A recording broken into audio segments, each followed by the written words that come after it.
दोस्तों, स्वागत है आपका अपने YouTube चैनल पर जिसका नाम है जस्ट विलेट। दोस्तों, एक समय की बात है जब माता लक्ष्मी ने भगवान विष्णु से कहा, स्वामी, मैं जानना चाहती हूँ कि चुगली करने वाली स्त्रियों को कौन सा पाप लगता है। किसी की निंदा करना या बिना किसी कारण के किसी का अपमान करना पाप होता है क्या? हे प्रभु, क्या किसी मनुष्य का असत्य बोलने से धर्म का पालन हो सकता है? दोस्तों, इस पर मुस्कुराते हुए भगवान विष्णु ने माता लक्ष्मी से कहा, आज आपने अत्यंत ही महत्वपूर्ण प्रश्न किए हैं जिसमें समस्त मानव जाति का कल्याण छिपा है। आज मैं आपको इस विषय में एक कथा सुनाता हूँ जिसे सुनने मात्र से ही मनुष्य को निंदा जैसे महापाप से मुक्ति मिल जाती है। तो लक्ष्मी जी, आपको इस कथा को पूरे ध्यानपूर्वक सुनना होगा और मनुष्य के कल्याण हेतु इसका प्रसार अवश्य करें। मैं इस परम ज्ञान की कथा का श्रवण ध्यानपूर्वक करूंगी तथा इसका प्रसार भी करूंगी। जो भी स्त्री पुरुष इस कथा को पूरा सुनेगा उस पर मेरी कृपा दृष्टि हमेशा रहेगी। आप इस पवित्र पावन कथा को कहें। तब भगवान विष्णु ने कथा को सुनाना प्रारंभ किया। प्रयाग नगरी के राजा आहिल थे जिसके राज्य में किसी भी प्रकार की कोई कमी नहीं थी। आए दिन अपने दरबार में अन्न धन धान्य और स्वर्ण मुद्राएं अपने प्रजाजनों को तथा योग्य ब्राह्मणों को दान करके उनका आदर सत्कार करते थे।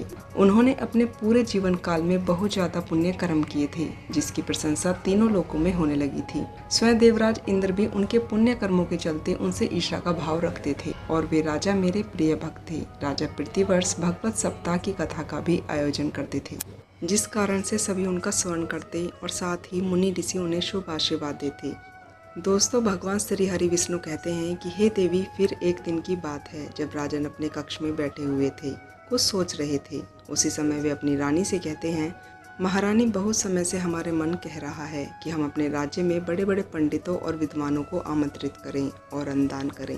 तथा महारानी कहती है, महाराज, यह तो आपने बहुत ही उत्तम विचार किया है। और अपने मंत्री को बुलाकर उन्होंने कहा, मंत्री जी, हमें विशेष रूप से ऋषि मुनियों के लिए अन्नदान का आयोजन करना है। आप तुरंत ही अपने सबसे खास रसोइयों को बुलाएं और सभी प्रकार के पकवानों और स्वादिष्ट व्यंजन बनाने की तैयारी करें।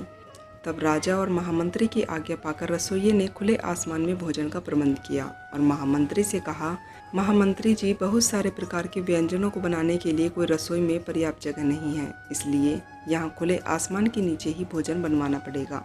रसोइये की बात को मानकर महामंत्री ने कहा, ठीक है, आपको जैसा ठीक लगे वैसा करो, किंतु ध्यान रखना, भोजन अत्यंत ही स्वादिष्ट होना चाहिए क्योंकि महाराज ने विशेष ऋषि मुनियों को आमंत्रित किया है और किसी भी प्रकार की कोई कमी नहीं होनी चाहिए। दोस्तों, राजा ने स्वयं रसोई की व्यवस्था देखी और भोजन की विशेष सुगंध महसूस करने से अत्यंत ही प्रसन्न हो गए। तब मंत्री ने महाराज से कहा, महाराज, दरबार में सभी विशेष विद्वान अतिथियों के लिए भोजन का प्रबंध हो चुका है। तब राजन ने कहा, महान पंडित ऋषि भोजन के लिए आ रहे हैं। मंत्री जी, भोजन तथा उनकी सेवा में किसी प्रकार की कोई कमी नहीं होनी चाहिए, अतः उनके स्वागत के लिए पूरे राज्य को सुशोभित कर दिया जाए। वहीं दूसरी ओर जब रसोई में खीर पकाई जा रही थी, उसी समय आसमान में एक चील विषैले सांप को अपने पैरों के पंजे में दबाकर कहीं जा रही थी। किंतु जब वह चील उसी रसोई के ऊपर से गुजर रही थी, तब उस विषैले सांप के मुख से कुछ जहर की बूंदें उस खीर में जा गिरी। इस चीज का किसी भी व्यक्ति को कोई आभास नहीं हुआ। वह विषैली खीर कुछ ही समय के बाद पककर तैयार हो गई। फिर जब उसी दिन राजा के आमंत्रण का सम्मान करते हुए आसपास के राज्यों के सभी ऋषि भोजन के लिए दरबार में आए, तब स्वयं राजा ने उनका स्वागत किया, उनके पैर धोए और उचित आसन देकर उन्हें भोजन कराने हेतु बिठाया। अपने कुछ लोगों के साथ तथा स्वयं के हाथों से राजा ने भोजन ऋषियों को परोसा तथा वो आनंद विभोर होकर भोजन का स्वाद ले रहे थे।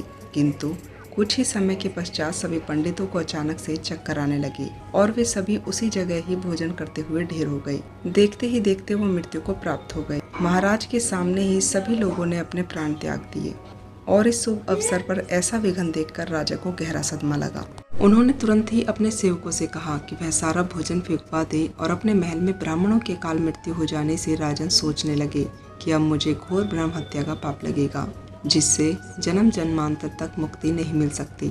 ऐसा सोचते हुए राजा अपने राज्य का त्याग करके एक वन में तपस्या करने हेतु चले गए। दोस्तों, भगवान श्री हरि विष्णु कहते हैं कि हे देवी लक्ष्मी, जब वे सभी ऋषि मुनियों की आत्मा जब धर्मराज के दरबार में पहुंची तब उन सभी को धर्मराज ने अपने अपने कर्मों के अनुसार अलग अलग लोकों में भेज दिया और कुछ ने अलग अलग योनि में जन्म लिया। और इस महाभयानक ब्रह्म हत्या का पाप किसे भोगना पड़ेगा। क्योंकि इस विचित्र स्थिति में चित्रगुप्त यमराज से उनकी राय मांगते हैं, तब यमराज भी धर्म के अनुसार न्याय करने में असमर्थ हो जाते हैं और यमराज चित्रगुप्त से कहते हैं कि हे चित्रगुप्त, इस विषय में राजन तो निर्दोष है, क्योंकि वह अत्यंत ही पुण्यवान है तथा उन्होंने अन्नदान के उद्देश्य से ही मुनियों को बुलाया था और वह स्वयं पश्चाताप भी कर रहे थे। दूसरी ओर जो रसोइया खीर पका रहा था वह इस बात से बिल्कुल ही अनजान था कि उस खीर में सर्प का विष मिला हुआ है तथा उसने अनजाने में ही भोजन परोसा था। वहीं आकाश में जो चील सांप को लेकर जा रही थी वह अपने बच्चों के लिए भोजन की व्यवस्था कर रही थी, तो वह भी इस ब्रह्म हत्या की भागी नहीं हो सकती। वह सांप जिसे चील उड़ाकर ले जा रही थी वह सर्प तो स्वयं ही प्राणों की रक्षा हेतु छटपटा रहा था। आत्मरक्षा हेतु अपने विष को उगला था और जो इन ऋषियों के परोसी हुई खीर में जा गिरा था। तब धर्मराज अत्यंत ही चिंतित होकर भगवान श्री हरि विष्णु का चिंतन करते हैं, क्योंकि अगर उन्होंने गलत प्राणी को सजा दे दी तो वो भी इस महापाप के भागी बन जाते हैं। दोस्तों, उसी समय स्वयं भगवान श्री हरि विष्णु यमपुरी में प्रकट होते हैं और यमराज से कहते हैं कि हे धर्मराज, आप व्यर्थ ही चिंता कर रहे हैं। समय आने पर आप स्वयं इस पाप के भागी को सजा सुना सकते हैं, बस आप योग्य अवसर की प्रतीक्षा करें। धर्मराज भी श्री हरि की बात को समर्थन करते हुए कुछ समय के लिए इस बात को भूलकर अपने कार्यों में मग्न हो जाते हैं। दोस्तों, श्री हरि विष्णु कहते हैं कि हे देवी लक्ष्मी, इस समय से कुछ वर्षों का समय बीत गया जब ये बात पूरी प्रजा भूल चुकी थी कि महाराज के दरबार में घटना के कारण कई मुनि अपने प्राणों का त्याग कर चुके हैं। फिर एक दिन कुछ साधु प्रयाग नगरी में अपने कुछ शिष्यों के साथ पधारे थे और वे घर घर जाकर भिक्षा मांग रहे थे। तब उन्होंने एक स्त्री से पूछा कि हे देवी, यह नगर बहुत सुंदर है, क्या आप हमें इस राज्य के राजा के बारे में रास्ता बता सकती हैं? तब उस स्त्री ने आश्चर्य के साथ उनकी तरफ देखकर कहा, ओ मुनि, आप क्या स्वयं की मृत्यु को बुला रहे हैं? तब मुनि ने स्त्री की बात सुनकर पूछा, देवी, आप यह बात कैसे कर रही हैं? मैं तो राज दरबार जाना चाहता हूँ। तब फिर से आक्रोश में आकर स्त्री कहती है, जी हाँ, मैं भी उसी राज दरबार की बात कर रही हूँ जहाँ ऋषि मुनियों ने राजा के घर का भोजन खाने के बाद अपने प्राण त्याग दिए थे, जिसका राजा स्वयं ब्रह्म हत्या का महापाप करके वन में जाकर तपस्या का ढोंग कर रहा है। हमें तो शर्म आती है कि हम लोग ऐसे राजा के राज्य में निवास करते हैं। उस स्त्री की बात सुनकर वे सभी लोग उस राज्य से तुरंत ही वापस लौट गए, किंतु वह स्त्री अपने घर तथा नगर में आने वाले अतिथियों और अन्य लोगों को राजा की बुराई करते हुए इस बात को फैला रही थी, मानो जैसे कि जंगल में सूखी घास के कारण तेजी से आग फैल जाती हो। तत्पश्चात कुछ ही दिनों के बाद उस स्त्री की एक सर्प के काटने के कारण मृत्यु हो जाती है और वहीं दूसरी ओर राजा सन्यासी बन चुके थे, उनकी भी वृद्ध अवस्था में आने के कारण वन में ही मृत्यु हो जाती है। दोस्तों, भगवान श्री हरि विष्णु कहते हैं कि हे देवी लक्ष्मी, उन दोनों की आत्मा को लेकर यमदूत धर्मराज के दरबार में जाते हैं। जब चित्रगुप्त उन दोनों के पुण्य तथा पाप का लेखा जोखा करते हैं तब वे यमराज से कहते हैं कि महाराज, आज वह दिन आ गया है जिसकी हमें कई वर्षों से प्रतीक्षा थी। धर्मराज यह वही राजा है जिसके दरबार में ब्रह्माओं की हत्या हुई थी। तब धर्मराज कहते हैं कि हे चित्रगुप्त, राजा को ब्रह्मलोक भेज दिया गया है क्योंकि उन्होंने यह पाप अनजाने में किया था तथा उस स्त्री को 16 नरकों की सजा दी गई है, जिसकी जीवा को काटकर उसे ब्रह्म हत्या की भागीदार माना गया है। अपने दूतों को और चित्रगुप्त को आश्चर्यचकित देखकर यमराज कहते हैं कि हे वत्स, राजन ने तो अपने धर्म का पालन किया था। चील ने स्वयं की भूख को मिटाने के लिए सर्प का शिकार किया था। सर्प ने स्वयं की रक्षा हेतु विष को जमीन पर डाल दिया था जो कि खीर में जा गिरा था तथा सभी निस्वार्थ भाव से अपना अपना कार्य कर रहे थे। उन्होंने किसी भी कारणवश अतः इस पाप को करते समय उन्होंने सुख या दुख की अनुभूति नहीं की, किंतु वहीं दूसरी ओर इस स्त्री ने अपने कटु वचनों के साथ स्वयं के पालन करता राजा की बहुत निंदा की है। अतः इस पाप को करते समय इन्होंने सुख या दुख की अनुभूति ना की, किंतु वहीं दूसरी ओर इस स्त्री ने अपने कटु वचनों से स्वयं के पालन करता राजा की बहुत निंदा की है। इसमें इसका कोई स्वार्थ हो या ना हो, इस महिला ने किसी के अनजाने पाप की निंदा करते समय अपने मुख से कई लोगों को की है, किंतु इसे राजा की निंदा करने से जो सुख की प्राप्ति हुई थी, इसलिए यह इस पाप की भागी बन जाती है। तब चित्रगुप्त कहते हैं, धन्य है आप धर्मराज और प्रभु की लीला। दोस्तों, भगवान श्री हरि विष्णु कहते हैं कि हे देवी लक्ष्मी, धर्मराज के आज्ञा अनुसार इस स्त्री को घोर नरक में डाल दिया गया। हे लक्ष्मी, आपके प्रश्न के अनुसार जो भी व्यक्ति किसी की चुगली या निंदा करता है उन्हें इस प्रकार से ब्रह्म हत्या का पाप लगता है। इसलिए किसी को अपने स्वार्थ या निस्वार्थ भाव से निंदा नहीं करनी चाहिए। कुछ लोग ईर्ष्या के भाव में दूसरों की निंदा करते हैं या चुगली करते हैं। निंदा करने वाला किसी की निंदा को सुनने वाले दोनों ही पाप के भागीदार हो जाते हैं।